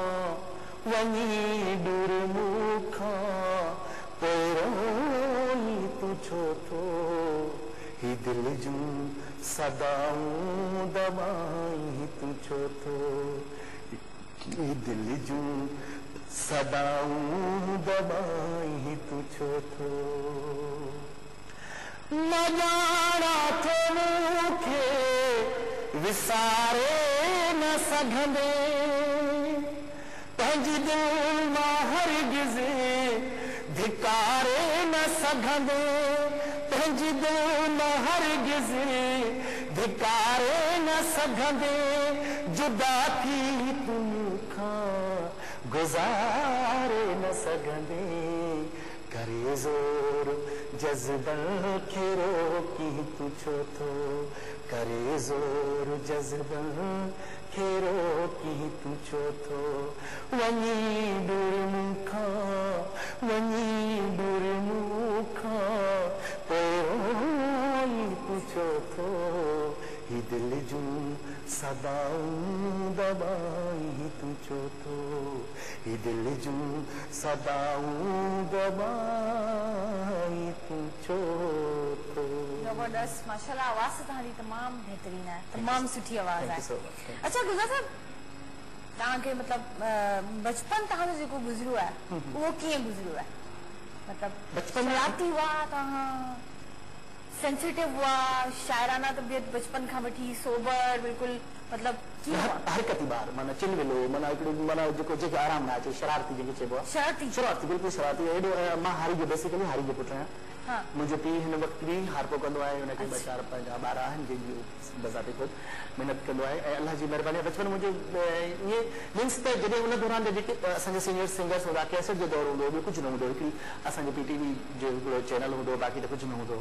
स्क्रीन ते उन दौरान पोइ उन्हनि जा आवाज़ ॿुधी करे उन्हनि सां उन्हनि जे उन वांगुरु आवाज़ मिलाईंदोसि त पोइ जेके उस्ताद मूंखे ॾिसंदा हुआ जेके गुज़रंदा जिन जो मूसीक़ी सां तालुक हुयो जेके सारे गामा जी ख़बर चवंदा हर छोकिरो ॾिसो त साईं छा थो करे पुटु सिखियल आहे मतिलबु न पोइ छा आहे मुंहिंजो गॉड गिफ्टेड कुदरती ऐं जॾहिं मां वरी पोइ उते असांजी ॻोठ में शहदाद कौर सां मुंहिंजो तालुक आहे त असांजी क्लब हूंदी हुई उते मां हिकिड़ी ॻाल्हि कंदो हलां त मरहूम मास्टर मंज़ूर साहिबु उहो उनजो तालुक मुंहिंजे तालुक खे उठ सां उनजो पीउ मरहूम पंहिंजो उस्ताद नखरो फ़कीर उन खां बि मूं सिखियो जेको मुंहिंजो बेसिक उस्ताद आहे नादर हुसैन वॾो जेको मास्टर मंज़ूर जो पंहिंजो वेझो रिश्तेदार आहे त असांजे उते तक़रीबन उन क्लब ते मां जॾहिं वेंदो हुउसि त पोइ हिकिड़ो दफ़ो बाबा जो गुज़र थियो असांजे माना हिकिड़ो समय यानी की भई असांजो छोकिरो ॻाए थो सुठी ॻाल्हि न आहे ईअं माना सम्झो वेंदो हुओ ठीकु आहे त पोइ उतां जॾहिं गुज़र थींदो त बाबा जे कननि ते मुंहिंजो आवाज़ पहुचंदो त मथे चढ़ी ईंदो पोइ तव्हां मूंखे गिले करे कुटींदो बि वेंदो घर ताईं अच्छा मतिलबु वो पहिरीं ईअं हूंदो न त गानो सुठो ॻाए पढ़ाई जी तरफ़ ज़्यादा कॉन्सेप्ट हूंदो ऐं इन तरफ़ माण्हुनि जो रुझान एतिरो न हुयो घटि हूंदो पंहिंजी वजह सां कंदा सही उनखे माण्हू ईअं सम्झंदा त भई न पर अॼुकल्ह त ॾिसो था त माना जेकॾहिं मीडिया जो दौरु आहे मीडिया फास्ट आहे अॻिते हर माण्हू चाहे थो अॼुकल्ह जा त मां न चवंदुसि त पोइ मां ईअं आहियां पर जेके बेसरास माना उहो बि हिकिड़ा गानो त इहो चयो वेंदो आहे त गाना ॻाइणु जेको आहे उहो को वॾो का मुश्किल ॻाल्हि न आहे हर को माण्हू ॻाए सघे थो अॼुकल्ह कंप्यूटर्स द्वारा इज़ीली आहे तव्हांजो बेसरो आवाज़ हूंदो म्यूज़िक में तव्हांजो आवाज़ लिखिजी वेंदो तव्हां एॾो ख़ूबसूरत ॻाए सघो था ठीकु आहे पर लाइव ॻाइणु उन जेको कार्ड्स हलाइणु उते माना उन स्टेज खे पहुचणु उहो मिठास पैदा करणु ॾाढो मुश्किल आहे कॉलर है अच्छा डायरेक्टर साहब से कॉल है कॉल अटेंड करें जी हेलो अस्सलाम वालेकुम मैडम। जी वालेकुम अस्सलाम। केर पियो ॻाल्हाए, किथां था ॻाल्हायो? मैडम नवाब शाह खां ज़फ़र अब्बास वठी पियो ॻाल्हायां। नवाब शाह खां केर? ज़फ़र अब्बास। ज़फ़र अब्बास साहब। जी ज़फ़र अब्बास साहब, छा चवणु चाहींदा? मैडम पहिरीं दफ़ा तव्हांखे वेलकम चवंदा, आवाज़ थी दफ़ा। Thank U. तव्हांजे प्रोग्राम सां हींअर सभु घर वारा ॾिसी रहिया आहियूं, तमामु अल्हम्दुलिल्लाह ॾाढो मज़ो पियो अचे, सुकून पियो अचे। अच्छा, थैंक यू। जेको आहे असां गुरदास साहब खे वेलकम चवंदा हिन प्रोग्राम में। थैंक यू भाउ, थैंक यू, वॾी महिरबानी, लख लाइक। ऐं गुरदास साहब सां ॻाल्हाईंदासीं, अल्हम्दुलिल्लाह तव्हांजो असां हींअर ॿुधूं पिया, दिलि जो आवाज़ असांखे ॾाढो सुकून अची रहियो आहे। ज़फ़र भाउ, थैंक यू सो मच, इन लाइ असांजा लख लाइक। ठीकु आहियो तव्हां? तबियतूं तव्हांजी ठीकु आहिनि? अल्हम्दुलिल्लाह, अल्लाह पाक जो एहसान आहे। दिलि ते ॾियां त कुझु ॿुधायूं ऐं बेसिकली जेको आहे सो ऑपरेशन में वञी करे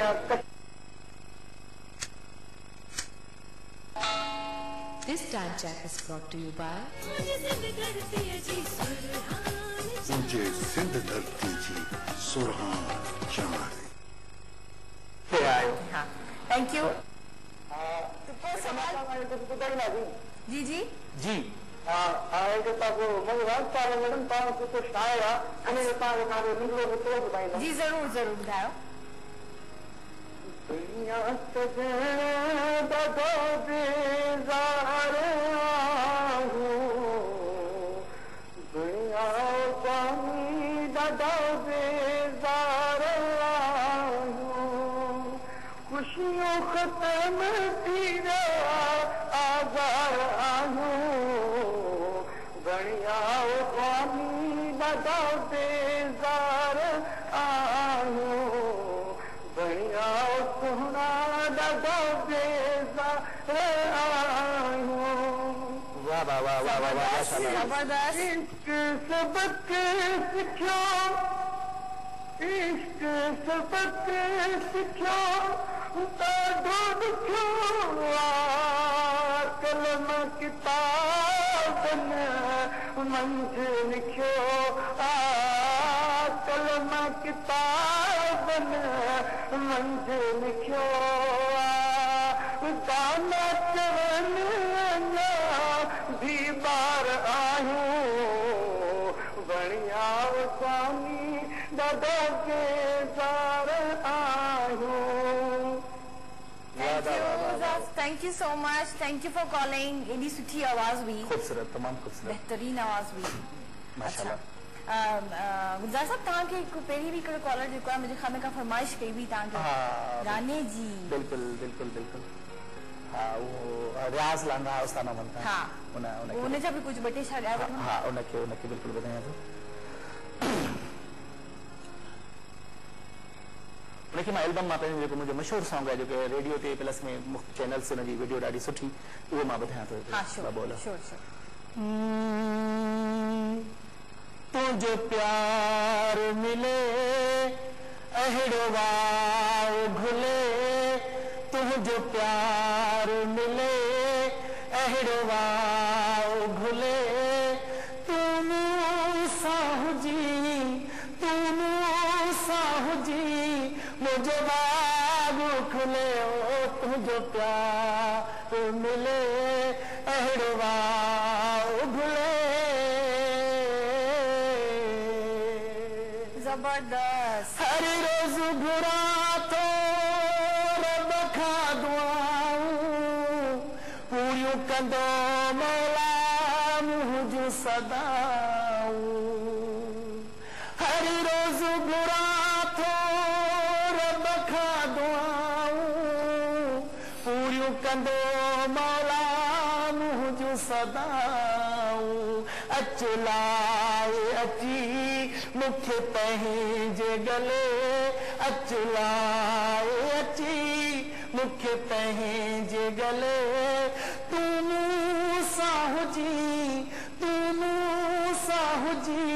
मुंहिंजो भाग खुले, तुंहिंजो प्यार मिले अहिड़ो वाओ घुले, भाग खुले। लेकिन वो आने में नेक्स्ट सॉन्ग में कहा एडिट करना मोनो खूबसूरत आवाज आ रही टाइम पहुंचो कमर्शियल वाली ब्रेकअप पहुंची वापस कंटिन्यू करी था, स्टे ट्यून।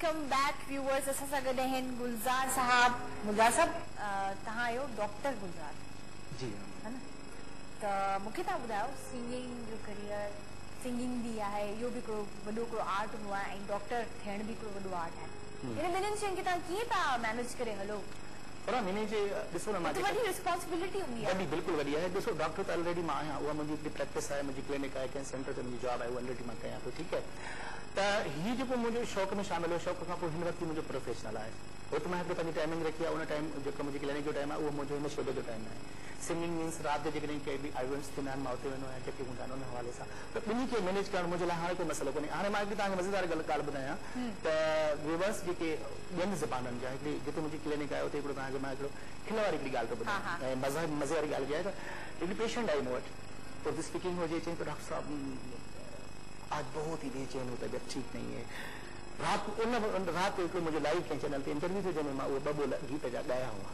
तो सुबह जो मैं पंहिंजी क्लिनिक के टाइम पे वो आई अच्छी बैठी मुझे चाहिए आप ऐसे करो कि मुझे कहा चलो आप बैठे 2 मिनट मैं आपका बीपी देख लेता हूँ तो उसने कहा नहीं डॉक्टर साहब बीपी को छोड़ के आप ऐसे करेंगे ना मुझे 2 बोल सुना दे जो आपने रात को गाए थे अच्छा बिलीव मी हम तो मां हिकिड़ी माना हिकिड़ी औरत थी करे मां चयोमांनि क्लिनिक में मां कीअं ज़ाहिर कोई क्वेश्चन मां चयो चलो ठीकु आहे मां सिंपली अंदाज़ सां मां हुनखे ॿुधाया यकीन कयो जेका मुंहिंजी फीस हुई टेबल ते रखी करे ख़ुशि थी करे दुआऊं ॾेई करे हली वई मथे तक रखी त अल्लाह साईं तव्हांखे आपको और आबाद करे उनजा 2 बोल जेके मां उहे बि तव्हांखे ॿुधाया उर्दू में त उनमें इहो हुया त दिल ले गया ओ दिल दा जानी ये बुत बेजान रह गया दिल ले गया ओ दिल दा जानी ये बुत बेजान रह गया दिल ले गया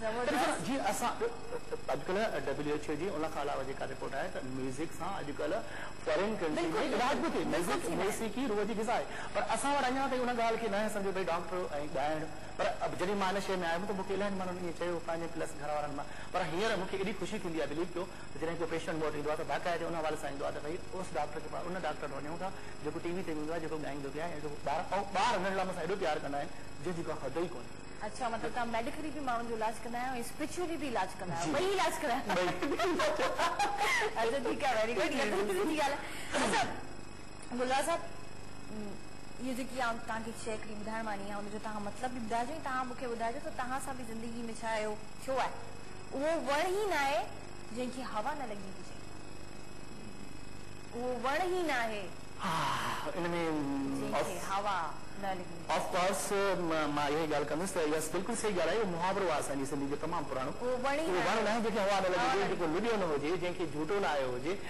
त हिन मां मुराद तव्हांजे चवण सवाल जो मक़सदु इहो आहे त प्यार मुहबत तव्हां शेर शाइरी बि करो तव्हां पोइट्री सां बि तालुक आहे त ज़रूरु तव्हांजी ज़िंदगी में अहिड़ो कुझु थियो हूंदो ज़रूरु हर इंसान प्यार कंदो आहे मां बि इंसान आहियां त प्यार कयो आहे ऐं प्यार ज़िंदगी आहे प्यार खां सवाइ लाइफ कोन्हे ऐं जेकॾहिं प्यार ऐं मुहबत न हुजे त गुलज़ार गुल हिन वक़्तु न हुजे हीअ आवाज़ ही एॾी ॾात कोन हुजे केॾी वॾी ॻाल्हि करे छॾी तव्हां गुलज़ार साहब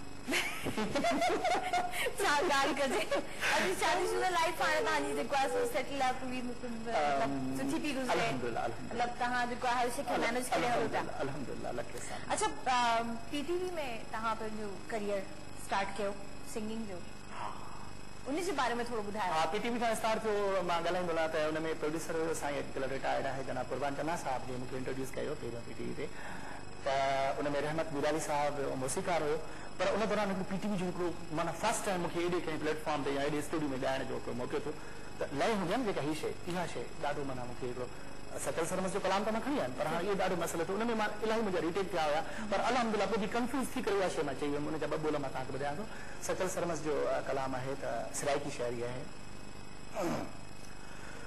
ओ यार मिले त मैं जी सां दोस्त मिले त मैं जी सां लोक भली करेरी सा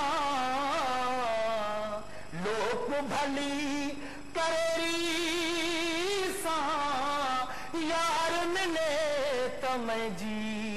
सां दोस्त मिले त मैं जी सां ज़हर पियाला मोहब्बत वाला ओ ज़हर पियाला मोहब्बत वाला ज़हर पियाला मोहब्बत वाला ओ बिस्मिल्लाह कर पी बिस्मिल्लाह कर पी लोक भली करेरी सा यार मिले तम जी सा दोस्त मिले तम जी सा छा ॻाल्हि कजे अच्छा तव्हां इन गाने सां जेको आहे स्टार्ट मुंहिंजो पीटीवी खां स्टार्ट तव्हां इन गाने खां इन गाने सां पर ॾाढो माना हिकिड़ो हेजिटेशन हुई ॾाढो पर अलाए मां जस्ट चवां साईं रहमत वीराली साहिब खे कुर्बान जन्ना साहिब खे जिन मूंखे दड़को न ॾिनो हालांकि मां पाण हिकिड़ो साहिब त यार मां लही वञा छॾे वञा न बेटा न कुझु न पोइ न बिस्मिल्लाह ओके ठीकु ओके वाह वाह वाह एॾी मोहबत एप्रिसिएशन जेका आहे तमामु ज़रूरी हूंदी आहे स्पेशली हिकिड़े आर्टिस्ट जे लाइ बिल्कुलु पर असां चवंदा न पीटीवी हिकिड़ी अकेडमी आहे इहा ई अकेडमी आहे जेका हिकिड़े नए आर्टिस्ट खे हिकिड़ो प्यार सां कीअं न हिकिड़ो चिताए प्लेटफॉर्म आहे अच्छा गुलजार साहब मतलब एजुकेशन मतलब मेडिकल साइंसिस जॾहिं तव्हां पढ़िया पिया त कॉलेज में भी ज़रूरी अहिड़ा नंढा नंढा थींदा हूंदा म्यूजिकल प्रोग्राम उनमें भी तव्हां पार्टिसिपेट कयो बिल्कुलु स्टार मुंहिंजो अच्छा स्टार मुंहिंजी स्पीच खां हुयो तकरीरी मुक़ाबला मां तकरीरी मुक़ाबला रेडियो पाकिस्तान लेवल ते कया रेडियो पाकिस्तान लेवल और नबी करीम सल्लल्लाहु अलैहि वसल्लम जश्न ईद मिलाद नबी जे हवाले खां टॉप लेवल ते अल्हम्दुलिल्लाह school Halima primary school Shahdad Kot जिते मूं प्राइमरी स्टार वरितो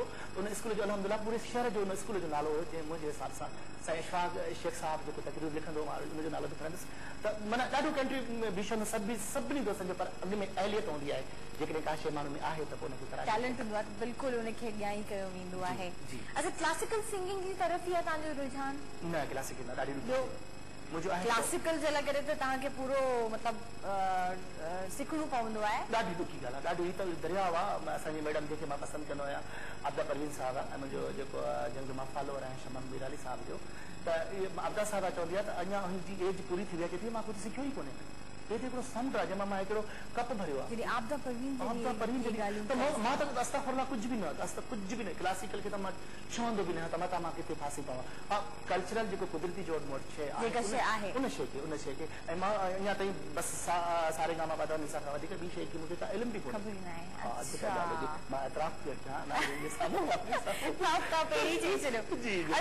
घर में बि तव्हां ईअं गाना ॻाईंदा आहियो छा घर में कीअं आहियो तव्हांजी हर इंसान जी डुअल पर्सनैलिटी हूंदी आहे हिकिड़ो ॿाहिरि माण्हू दुनिया खे ॾेखारण लाइ हिकिड़ी घर में कीअं घर में मां थोरो ईअं खणी चइजो त मां प्यार बि कंदो आहियां सख़्तु मिज़ाज बि आहियां उसूल परस्त जेके कुझु ॻाल्हियूं हूंदियूं आहिनि जेके माना मूंखे नापसंदि हूंदियूं आहिनि उन्हनि जी ॻाल्हियुनि ते करे मां सिंध वठंदो आहियां छा कंदा आहियो तव्हां एग्रेसिव थी ॾाढो हिकिड़ी फरवा ॻाल्हि आहे जज़्बात ते पाए पोइ मां ॾाढो चिल्लाईंदो आहियां घणो तेज़ रड़ियूं करणु माना पोइ अॻिले खे बि बुरो लॻंदो आहे पर मां चवंदो अॻिलो मूंखे सम्झे अहसासु करे त भई जॾहिं माना कंहिं ॻाल्हि ते चिड़े थो त असां हुनखे उहा शइ न ॾियूं पोइ हा उहा उन हवाले सां ॿारनि सां बि अच्छा सिंगिंग जी तरफ़ तव्हां कीअं मतिलबु पंहिंजे ॿारनि मां कंहिंखे तव्हां चयो आहे त मुंहिंजे सभिनी ॿारनि जो माशाल्लाह आवाज़ सुठो आहे पर मां अञा ताईं उन्हनि जे लाइ न सोचियो कुझु बि अञा ताईं मां ई काई शइ न थी सघियो मूंखे कुझु थियणो आहे उन खां पोइ मुंहिंजा ॿार ॾिसंदासीं त जॾहिं ज़ाहिर मां 4 सालनि जी हेॾे सारे सफ़र में अञा ताईं कुझु न करे सघियो आहियां 2 एल्बम्स ॼाणो या कुझु चंद सॉन्ग्स अचणु त इहो मुंहिंजे लाइ अञा का ख़ासि अचीवमेंट न आहे अञा मूंखे वॾी महिनत करणी पवंदी अञा घणो कुझु जॾहिं गुलज़ार गुल खे हर को नाले सां सुञाणे पर हाणे ईअं आहे त किथे किथे गुलज़ार गुल कहिड़ो यार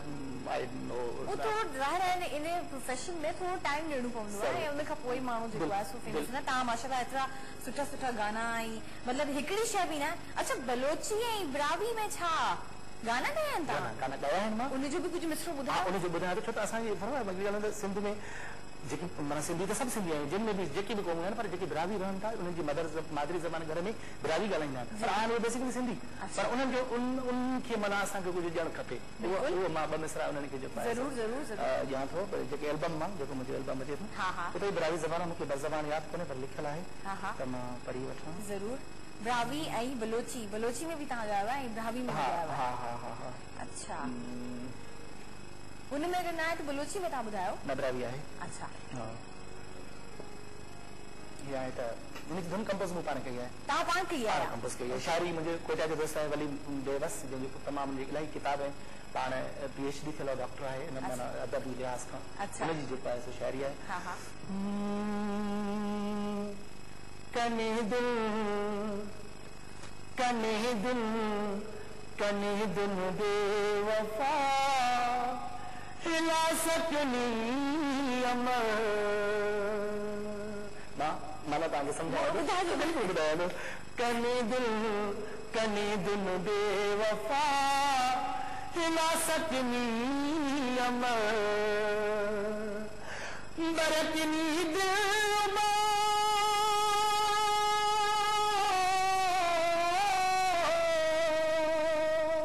बरकनी दिलरुबा मफादुन बेखबर अलादुन बेखबर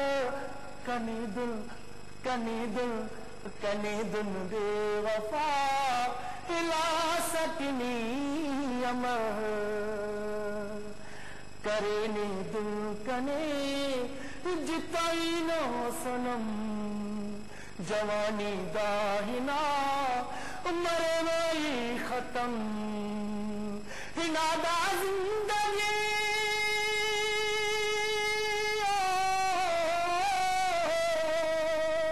हिनादा जिंदगी कना मसद पदर मसद पदर कनी दिल बेवफा हिला सकनी अमर ॾिसण में अपील आहे चए था कने दिन माना मूंखे छो कने दिन मूंखे छो मुझे क्यों बेवफा हिला सकनी अमर बेवफा तुम मुझे क्यों छोड़ के चले गए। अच्छा जब उसको बुला रहा है कि बरक नहीं दिल रुबा बेवफा छो छॾे वई तव्हां शादी कंदा त सख रोईंदो। अच्छा अच्छा मतलब ड्रावी में जेको आहे सो उनमें मां ॿुधायां थो उनमें बरक नहीं दिल रुबा मफ़दुन बेख़बर अपील करे छॾे थो अचु माना बेख़बर न थी मुंहिंजी छा हालात छा थी गुज़रे इनमें हिकिड़ो माना हिकिड़ो ट्रेजिडिक ऐं हिकिड़ो सैड टच आहे जेको हिनमें इहा शइ शाइरी जे हवाले सां जेका ये तव्हां शाइरी कीअं कई आहे? शाइरी वली बेवस कोयटा खां। अच्छा उन्हनि कई आहे। अच्छा ज़बरदस्त वेरी नाइस। ऐं मुंहिंजे ख़्याल में व्यूअर्स जे लाइ हिकु नई शइ हूंदी ब्रावी में जेको आहे गानो ॿुधायो वियो आहे। अच्छा बलोची इन्हनि माण्हुनि जो कहिड़ा हूंदा आहिनि तासुरात मतलब तव्हां हुते बलूचिस्तान में वञी परफॉर्म कयो आहे? बिल्कुलु कयो आहे। बलूचिस्तान त जेके मां हाणे जीअं रियाज़ लांघा कॉल कई त मुंहिंजे डिस्टेंस जेको असांजो शादाबकोट आहे बलूचिस्तान जो असां संगम ते आहियूं जेको शादाबकोट मुंहिंजो सिटी सिंध आहे उहो बलूचिस्तान ऐं सिंध जो संगम आहे जितां परियां बलूचिस्तान जो बॉर्डर शुरू थिए थी उन खां पोइ सिबी आहे उन खां पोइ कोयटा मस्तूंग माना बलूचिस्तान पूरो सम्झो त मुंहिंजो ॿियो घर बलूचिस्तान आहे। ॿियो घर बलूचिस्तान चयो अथव ॿियो घर मुंहिंजो बलूचिस्तान आहे छा ॻाल्हि कजे हाणे नेक्स्ट टाइम ईंदा तव्हांखे ॾाढी सुठी तरीक़े सां वेलकम कंदा आहियूं। अच्छा डायरेक्टर साहब वाइंड अप कढायो आहे? अच्छा अच्छा त माण्हुनि जा कहिड़ा तासुरात हूंदा आहिनि हुते जॾहिं तव्हां हुते परफॉर्म कंदा आहियो?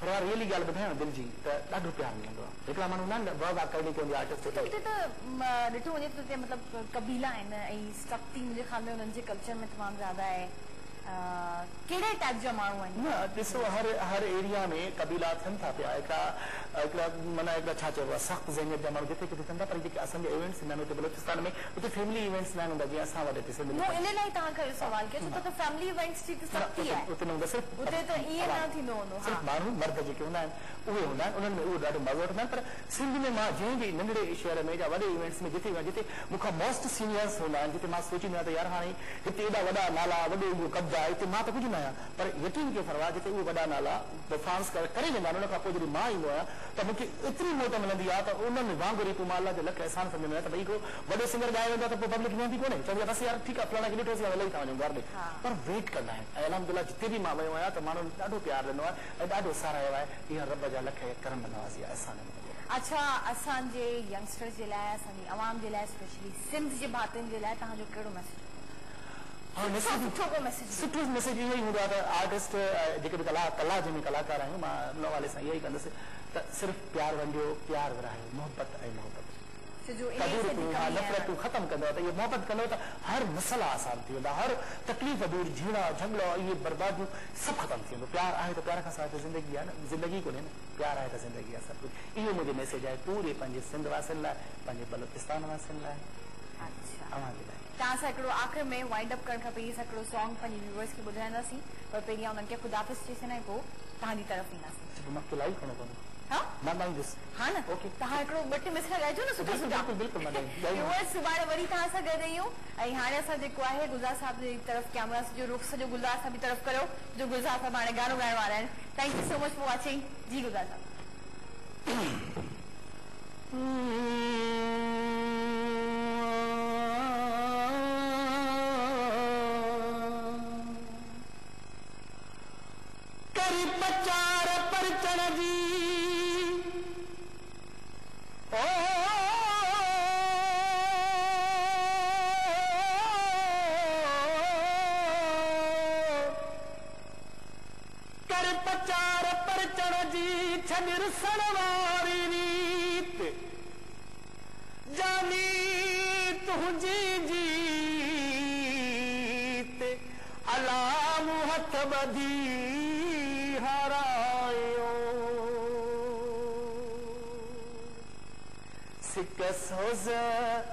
में दिले सारे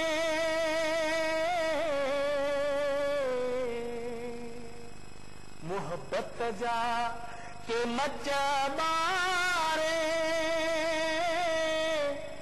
का सारत लहे बिया का सारत लहे बिया है का सारत लहे बिया